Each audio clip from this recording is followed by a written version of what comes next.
My name is Mr. Perkins at Enlightium Academy. I'm a Bible teacher, and this is our Theology in Action video on the judge Deborah from the book of Judges. Deborah is one of the first judges in the book of Judges. She's very early on in chapters 4 and 5, and Judges 4 and 5 is a really exciting and interesting section of the book of Judges. This story is actually about three people. So we have the judge, Deborah, we have Barak, someone who came alongside at the time to help overthrow the enemies of Israel, and then Jael, who plays a surprising but exciting part in this story at the end. So the story of Deborah, Barak, and Jael opens, of course, with Israel being oppressed. Like we talked about in the last video, there is a cycle that Judges runs in.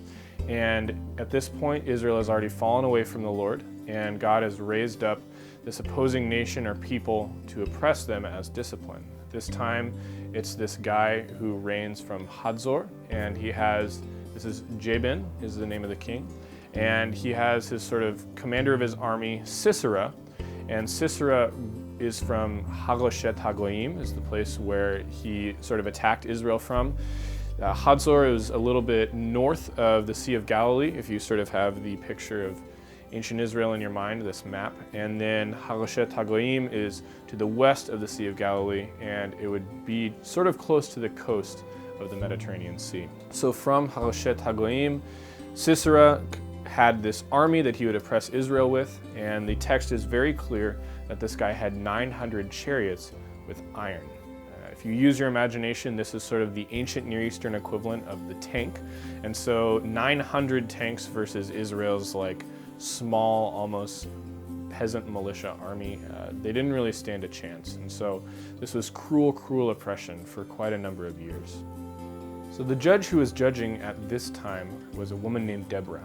Deborah would sit under a tree and give judgments. People would come and they'd say, hey, here I've got this problem with my friend or my neighbor or my enemy, and she would give out justice. What is the right thing to do in this case? So at this point in the story, this guy named Barak comes along, and Deborah says to Barak, the Lord has said to you, take 10,000 men from these tribes and take them and go down to the river Kishon, and there you're going to overthrow the enemy, Sisera, and God's going to give him into your hands. So Barak says in response, I'll go, but only if you go with me. Many people have thought that maybe Barak was showing some fear here. In response to this, Deborah says, surely I will go with you, but the Lord is going to give the enemy, Sisera, into the hands of a woman. Now at the time in the ancient Near East, in Israel, for a woman to have the glory of battle by killing the enemy was sort of this weird thing. Normally the glory of battle in that way went to a man, and so you could see that this may have even been something that would have been humiliating for Barak, where he would have not gotten the glory of killing the enemy, giving this final blow, but instead it would go to someone else. So Deborah and Barak set their battle plan into action. Barak takes 10,000 men up to Mount Tabor, which is sort of to the northeast, and then from this area, there's the river Kishon that flows east-west, and it's a little bit to the south of Mount Tabor. And in the middle of these two locations, this river and this mountain, there's this sort of big plains area. Now, if you are a guy with an army of chariots, you want the plains because it's this open space, your horses can drive around everywhere, and you'll totally destroy your enemies. Now, a mountain, on the other hand, is probably not as good of an area to have chariots. After all, your horses will get tired going up the hills, the rocks may hurt the chariots, stuff like this. And so it's not as tactically advantageous for you to take your chariots up on a mountain. So this army, sort of ragtag band of 10,000, took their force up onto Mount Tabor, and from there they had a tactical advantage against these 900 chariots who were probably down on the plains somewhere.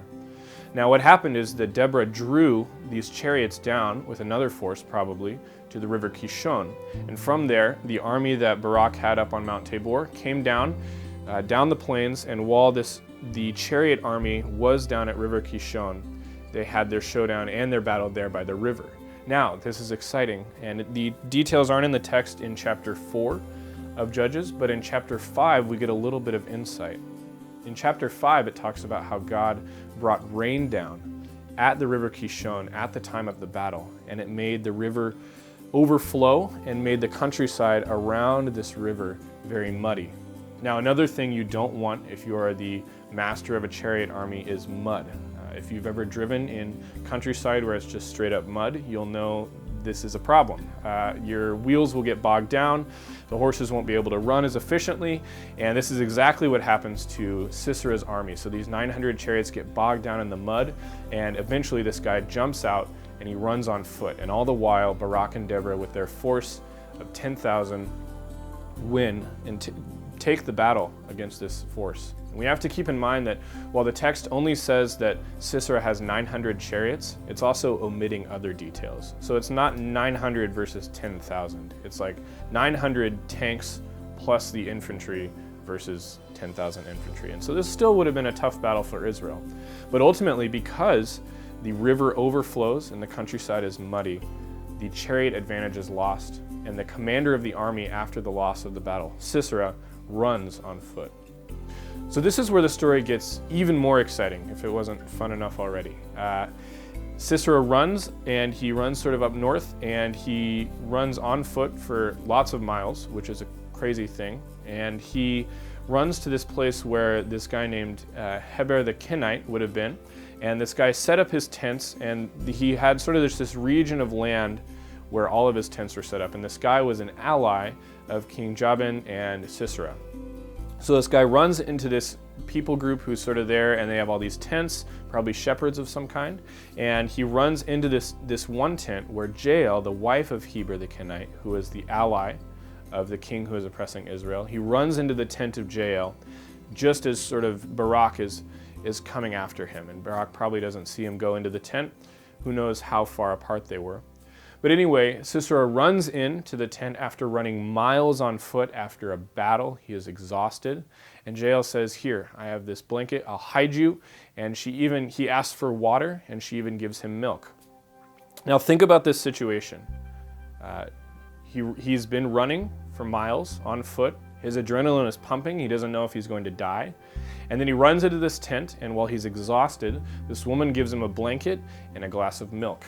And the text is pretty clear that he just lights out. He is super asleep. I mean, you would imagine after a day of running, a day of battle, and then you get your nice glass of warm milk and your blanket, that you would be out too.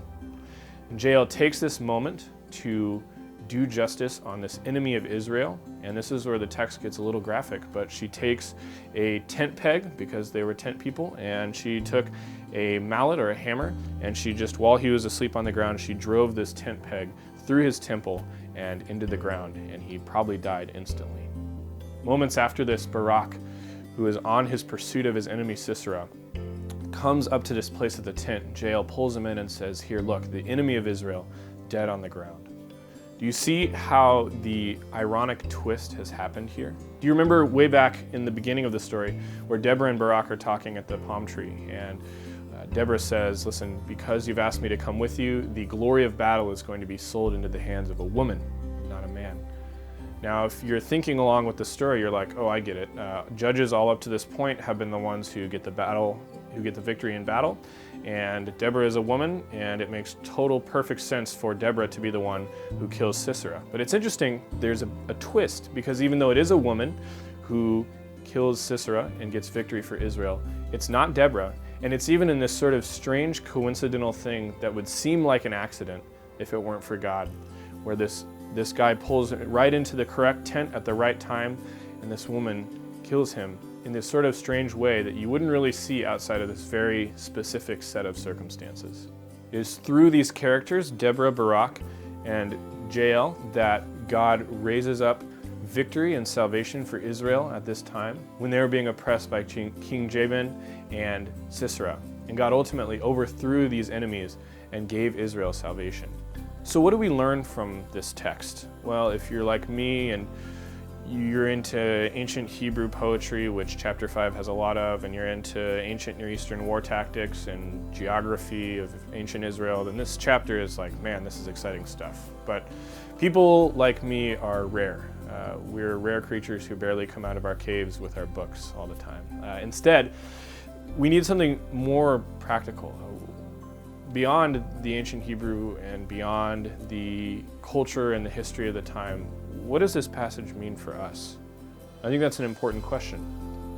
I think it's important to notice who exactly is the main character of the story of Deborah, Barak, and Jael is. The main character is not Deborah, it's not Barak, it's not even Jael, the victor who ultimately gets victory. The main character in this story, even though he's mentioned more rarely, is God. Think about how the story unfolds. First, we have Deborah who says, listen, the Lord has commanded you, Barak, to do this thing, take 10,000 men. And so the initiative for the battle even was not on their hands, but it was God who started this whole process. In the same way, this victory that they had, where down at the river Kishon, the river overflowed and turned this countryside into mud. This is something entirely from God. In fact, in Judges chapter 5, where Deborah and Barak sing a song, they sing this in Judges chapter 5, and they sing about the victory that they got in battle. Verses 19 through 21 say this, and 21 is, I think, the important part. The kings came, they fought. Then fought the kings of Canaan at Tanakh by the waters of Megiddo. They got no spoils of silver. From heaven the stars fought. From their courses they fought against Sisera. And this is 21. The torrent Kishon swept them away. The ancient torrent, the torrent Kishon, march on my soul with might. So we see that one of the key parts of this battle was the river Kishon and how God bringing down rain so that the river overflowed and turned the surrounding area into something that would be a bad place for chariots to fight.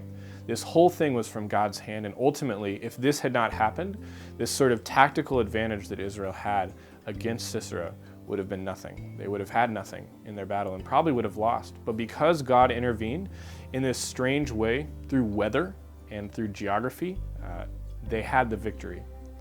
And the last point is that God is involved as the main character of this story at the end. Again, we have this prophecy from Deborah where she says, because Barak, you've said this, that a woman will have the glory of battle and kill this enemy, and not you. So this is a prophecy from the Lord, and then we see the fulfillment from the Lord in Jael. And it's just such a strange set of events that we would call crazy coincidence. This guy was running by the tent of this woman who, even though her husband was an ally of the enemy, that she wanted to kill him and that she actually had sympathy and compassion for Israel against their oppressors. The fact that all of this lined up and that he was tired, she had milk and a blanket, the fact that these coincidences came together, again, so that the prophecy that God made through Deborah would be fulfilled, is nothing short of a miracle from the hand of God. And so in these ways we see that God was the initiator of Israel's salvation, that God worked miraculously and providentially through human players, through weather, through all these sorts of different things. But ultimately, he was the one who still was the main character and won the battle and saved Israel. The same goes for us in our lives today. Even though we don't see it all the time, God is the main character in our stories, not us. We think the people with the most ability to change our lives are us, our family members, our circumstances, our friends, our enemies even.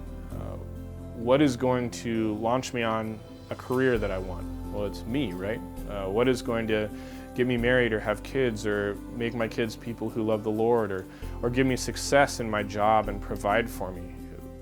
We all think, oh, that's me. Like, I'm the one who has the agency and the control and the power, who is ultimately responsible for those things. And while we do have responsibility, our responsibility is to participate with the Lord in what he is doing. People are not the main characters in our stories. God is the main character in our stories. And for the things that we worry about, the things that we think are ultimately in our hands, they're really not. God is the one who works in the background through circumstances, through, like in Israel, there's such strange things as weather. I don't know how that would come up in our lives, but through all these strange things, through people, God is ultimately the one who is doing the work. And in the same way that ancient Israel at the time of Judges could have trusted God to win the battle for them, we can trust God as well. That whatever he puts us through, we are not the ones in control.